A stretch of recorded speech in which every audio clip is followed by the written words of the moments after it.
Uzun müddətdir ağız qoxusundan əziyyət çəkirsiniz və səbəbi hələ də mədənizdə axtarırsınız. Əslində ağız qoxusunun səbəbi çox vaxt mədə yox, ağız boşluğunun özündə olur. Bu gün çox həssas, amma çox yayılmış bir mövzudan danışacağıq. Ağız qoxusu, yəni halitoz. Pasientlərin bir çoxu ağız qoxusu dedikdə ilk olaraq mədəsindən şübhələnir. Yəqin mədəmdə problem var, həzmim yaxşı deyil, ona görə ağız qoxusu gəlir deyə düşünür. Əlbəttə, bəzi hallarda mədə-bağırsaq sistemi, qidalanma, reflüks və ya digər ümumi sağlamlıq problemləri ağız qoxusunu təsir edə bilər. Amma ağız qoxusunun ən çox rast gəlinən səbəbləri adətən ağız boşluğunun özündə olur. Burada əsas rol oynayan səbəblərdən biri diş daşları və diş ətli iltihabıdır. Diş ətli qanayırsa, fırçalama zamanı narahatçılıq varsa, diş ətlərin şişkinliyi və ya qızartı görünürsə, bu ağız qoxusunun əsas səbəblərindən biri ola bilər. Çünki diş əti xəstəliklərində bakteriyalar çoxalır və bu da xoşagəlməz qoxuya səbəb ola bilər. Başqa bir səbəb isə dərin karyeslər və köhnə uyğun olmayan blomblardır. Dişdə çürük, boşluq varsa, həmin sahədə qida qalğıları yığılır və bakteriyalar üçün əlverişli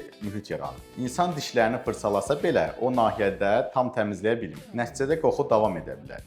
Ağız qoxusunda çox önəmli, amma çox vaxt unudulan bir məqamda dilin üzəridir. Dilin səthində bakteriya və qida qalğıları toplana bilər. Buna görə sadəcə dişləri fırçalamaq kifayət etmir. Dil təmizliyi də gündəlik ağız gigiyenasının bir hissəsi olmalıdır. Bu mövzuda ən böyük səhvlərdən biri isə qoxunu yalnız saqqız, sprey və ağız yaxalayıcılar ilə gizlətməyə çalışmaqdır. Bunlar müvəqqəti təravət verə bilər, amma səbəbi aradan qaldırmır. Əgər ağız qoxusunun səbəbi diş daşı, diş əti, iltihabı, karies və ya uyğun olmayan protez, blomblardırsa, problem müalicə olunmadıqca qoxu təkrar geri qayıdır. Ona görə ağız qoxusu uzun müddət davam edirsə, ilk addım stomatoloji müayinədən keçməkdir. Lazım olduqda peşəkar diş təmizliyi, diş əti müalicəsi və karieslərin bərpası planlanır. Yekun olaraq demək istəyirəm ki, ağız qoxusunu hər zaman mədə problemləri ilə əlaqələndirmək doğru deyil. Əgər siz də ağız qoxusunu gizlətməyə çalışırsınızsa, səbəbi tapmaq daha doğrudur. Unutmayın, təmiz nəfəs yalnız xoş qoxu deyil, həm də sağlam ağız boşluğunun göstəricisidir.